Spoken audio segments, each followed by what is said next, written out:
Okay, my dears, what you should have in front of you is your piece of paper. You have your eraser, a pencil, a Sharpie, and then in between pairs you are sharing your cave painting colored pastels. I am first going to demonstrate, which means your mics are dropped, your eyes are on me. I need everyone's attention by the time I reach 1, 3, 2, eyes are up here, 1. Thank you. Okay. So again, I am demoing, you are looking, and you are listening. You should not be touching. You can have snowball hands or your hands can be on your lap. I am going to first show you what size I want your first cave painting to be. So what I'm going to do is I'm going to make a fist. You are watching me right now. You are watching me. Okay, and I'm going to place my fist somewhere on my paper, and I'm just lightly going to draw a circle around my fist. I want my first cave painting to either fill this entire circle or it can go slightly outside of it. Okay, so as I do my drawing, I'm gonna go really fast because I actually have a drawing underneath that I'm just tracing, but that's so that I can go fast for you. And here I go. Got the hoof, the belly, and there is my first cave painting.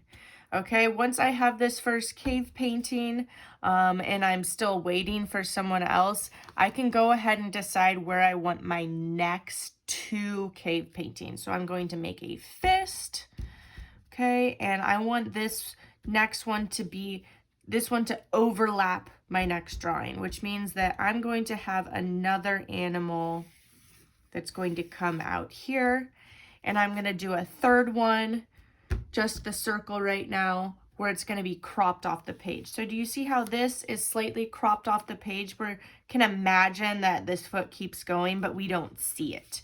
So that's what we call a crop in art. And so I am going to crop my fist. So I'm going to have a circle that kind of just goes right off the page. So I might just have the head of my animal here. Maybe it's fighting this bull right here. Or maybe it's just the tail end, so I see the tail and the back leg of the animal. Okay, so I'm going to set my timer now for 2 minutes. And in that time, you are going to have 3 circles on your paper. Light circles. Just 3 circles. Actually, let's just time you for a minute to do that. Ready, go. Figure out where your first circle is going to be. After that, if you still have time, you can draw 2 more circles. Ready, go. So we're just doing the circles around our fist. Just 3 for now.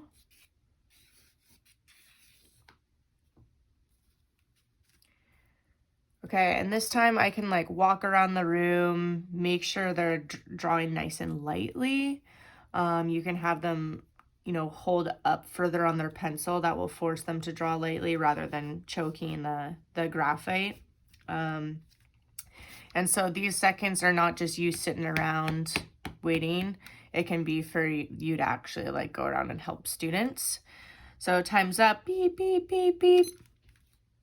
Okay, now I'm going to say, I need everyone's attention by the time I reach 1.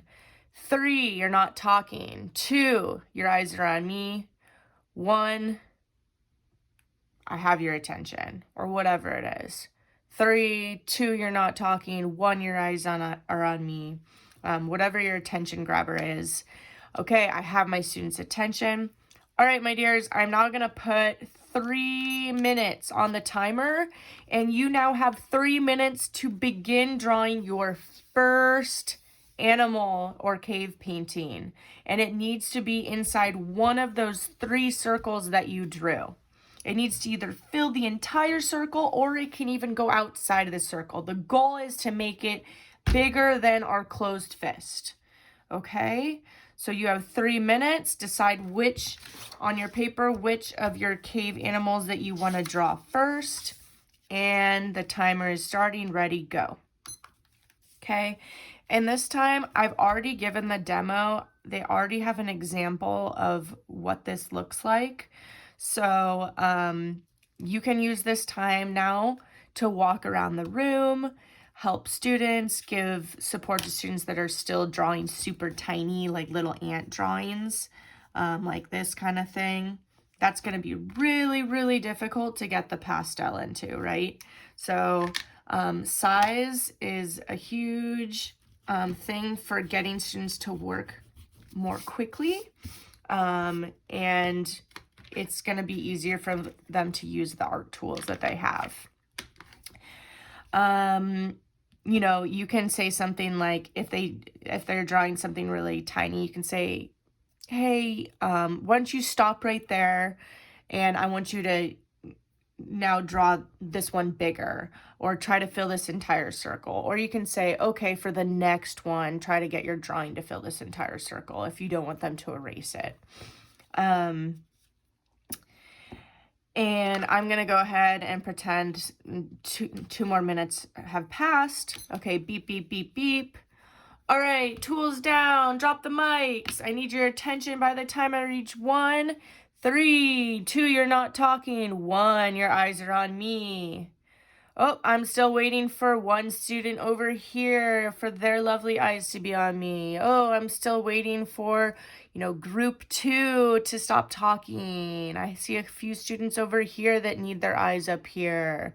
Oh, I still see a tool in someone's hand.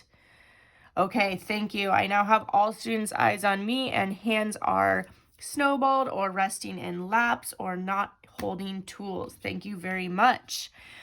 Okay, so assuming I don't need to do a Sharpie tracing demo, I'm going to go ahead and say I am going to now time you to Sharpie trace your first animal that you drew. If you drew more than one animal, you can Sharpie trace both of them or all 3 of them if you were a super fast artist. And it should look something like this when you are done tracing. And this is just my first one. If you're still waiting around after you finish tracing, what you can do is you can pick up your eraser and erase any pencil that you do not want to be seen on your cave painting drawing. Okay, so 3 minutes or 1 minute for Sharpie tracing. Ready, go. Okay, so while they're Sharpie tracing, I could be using this minute or 2, whatever you're giving them, to hand out the new material or picking up a different material. If you trust your students to have all the materials out ahead of time, then they're already there. Otherwise, you can be handing out the new material. Okay, so beep, beep, beep, beep. Our 1 or 2 minutes are up. Time's up. Sharpie's down. Drop the mics. I need everybody's attention by the time I reach 1, 3, 2, you're not talking. 1, your eyes are on me. Thank you to the students over here. Ooh, I'm seeing some students dropping that mic right as I say it. I really appreciate you. I'm still waiting for one student to put their Sharpie cap on and drop that mic. Thank you very much. Okay, so we are going to be watching me right now. You're not touching anything. You're just watching me on the document camera. And I'm going to show you a demo for Pastel. Okay, so what I'm going to do is I'm going to start with my darker colors. And I'm using oil pastel. And I'm going to start layering some of my lighter colors over that. And I can go back and forth, and I can even use my finger and sort of blend in between. Okay, if I want our area to be much lighter, I don't want to do a really dark color at first. I'm going to go ahead and use light colors first. I can also use my white to help blend out any colors or make it lighter in an area. Okay, so you're doing your demo for them. I think usually you use chalk pastels during this, but I'm not sure. Just showing them some techniques, layering the pastels.